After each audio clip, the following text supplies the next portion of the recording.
Hello students, good morning.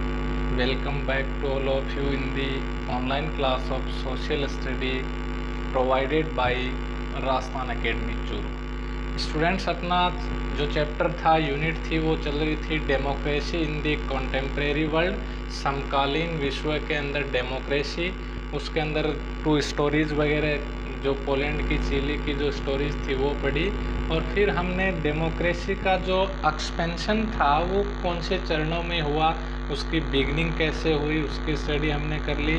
जो औपनिवेशवाद था उसकी समाप्ति कैसे हुई, एंड ऑफ कॉलोनियलिज्म जो था उसके बारे में हमने अध्ययन कर लिया था। हम पढ़ते हैं अब recent phase.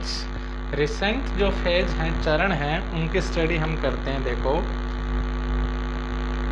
The next big push towards democracy came after 1980।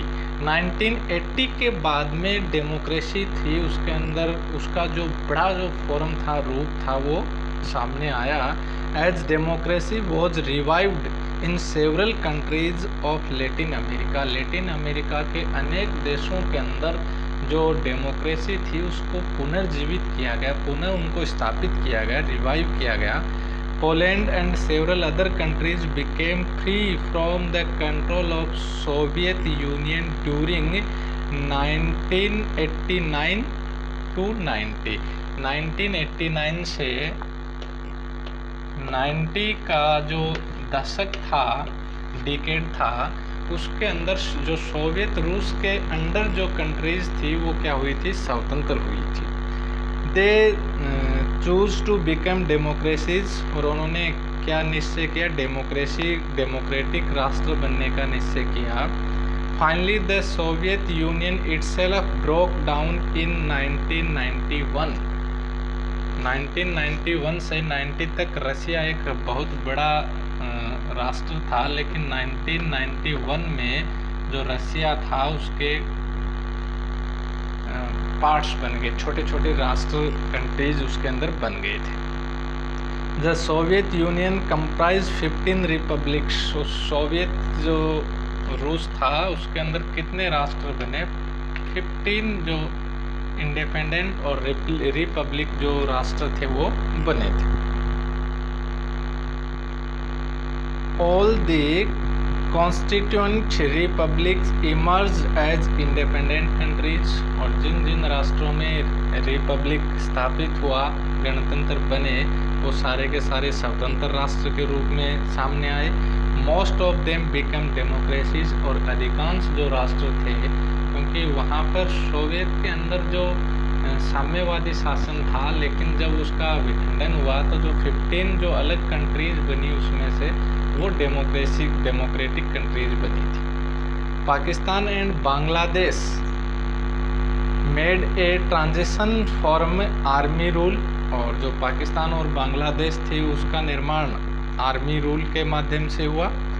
To democracy, और वो उससे डेमोक्रेसी में परिवर्तित हुए।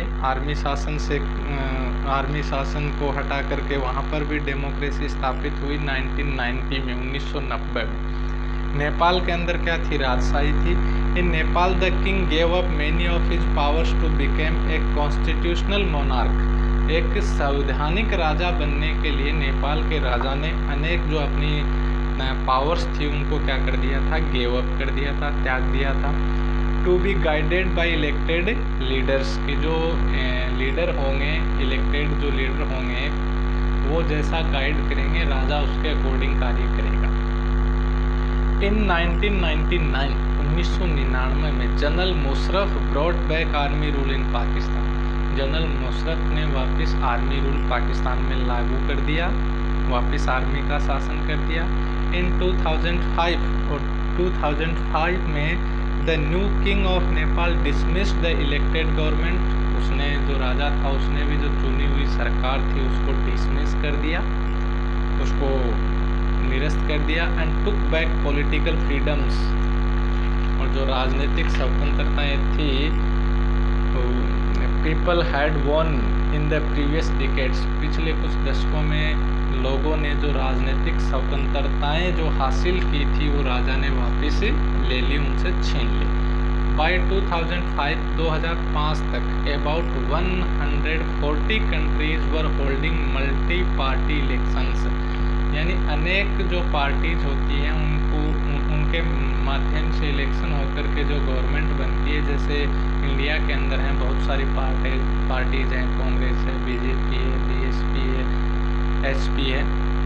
तो 140 कंट्रीज 140 कंट्रीज ऐसी थी जहां पर मल्टी पार्टी इलेक्शंस होते थे 2005 तक।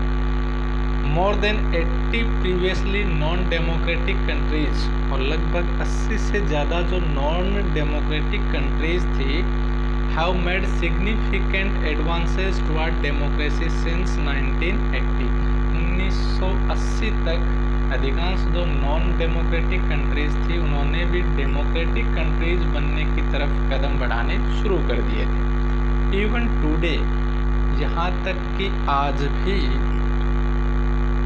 देर आर मेनी कंट्रीज, बहुत सारे ऐसे राष्ट्र हैं where people can not express their opinion freely, जहाँ पर लोग अपने ओपिनियन को फ्रीली एक्सप्रेस नहीं कर पाते, नहीं कर सकते हैं। They still can not elect their leader, वो आज भी अपने लीडर नहीं चुन सकते हैं। They can not take big decisions about their present and future life, अपने प्रेजेंट और फ्यूचर लाइफ के लिए वो कोई बड़े डिसीजंस नहीं ले सकते हैं। जैसे म्यांमार है gain freedom from colonial rule in 1948, औपनिवेशिकवाद जो था उससे म्यांमार 1948 में मुक्त हो गया था, स्वतंत्रता हासिल कर ली थी, एंड बिकेम ए डेमोक्रेसी, और वो क्या बन गया था, democracy. But the democratic rule ended in 1962, लेकिन 1962 में उनका जो डेमोक्रेटिक शासन था वो समाप्त हो गया विद ए मिलिट्री कूप, सैन्य तख्ता पलट के द्वारा। सेना ने क्या कर दिया, वहाँ के शासन को पलट दिया। इन 1990 में elections were held for the first time after almost 30 years, और लगभग 30 वर्षों बाद 1990 में म्यांमार के अंदर इलेक्शंस हेल्ड किए गए, चुनाव किए गए। The national league of democracy, ये पार्टी थी वहाँ की, लेड बाई आंग सान सू की। आंग सान सू की जो था, उस जो महिला थी एक, उसके नेतृत्व में उसने इलेक्शन जीता। By the military leaders of Myanmar refuse to step down, लेकिन जो मिलिट्री लीडर्स थे उन्होंने कदम पीछे हटाने से मना कर दिया। Did not recognise the election results, और जो इलेक्शन के जो रिजल्ट आए थे उनको नहीं माना। तो जो सूकी जो महिला थी was put under house arrest, उनको घर में कैद कर दिया गया। Anyone caught publicly airing views और issuing statements critical of the regime can be sentenced up to 20 years in prison, और कोई भी व्यक्ति यदि सार्वजनिक रूप से अपने दृष्टिकोण व्यक्त करता या कोई आलोचना करता तो उसे लगभग 20 वर्षों के लिए जेल में डाल दिया जाता। Despite being under house arrest, घर में कैद होने के बाद भी जो सूकी थी महिला continued to campaign for democracy, तो उसने डेमोक्रेसी के लिए अपना जो आंदोलन था, अभियान था, वो जारी रखा घर में कैद रहते हुए भी। Her struggle has won international recognition, और उसके संघर्ष को अंतर्राष्ट्रीय पहचान मिली, यानी अंतर्राष्ट्रीय स्तर तक उसका जो संघर्ष था वो फैल गया। She has also been awarded the Nobel peace prize, उसे जो नोबेल पीस प्राइज था, शांति पुरस्कार जो था नोबेल, वो उसे प्रदान किया गया। Yet the people in Myanmar are still struggling, लेकिन फिर भी म्यांमार के जो लोग हैं वो आज भी संघर्ष कर रहे हैं टू एस्टाब्लिश, स्थापित करने के लिए a democratic government in their country, अपने राष्ट्र के अंदर एक डेमोक्रेटिक गवर्नमेंट स्थापित करने के लिए वो आज भी संघर्ष कर रहे हैं। तो देखिए, जो राष्ट्र थे वो अपने औपनिवेशिक जो मालिक थे उनसे स्वतंत्र होने के बाद इंडिपेंडेंट बने, वहाँ पर उन्होंने डेमोक्रेसी की स्थापना भी की।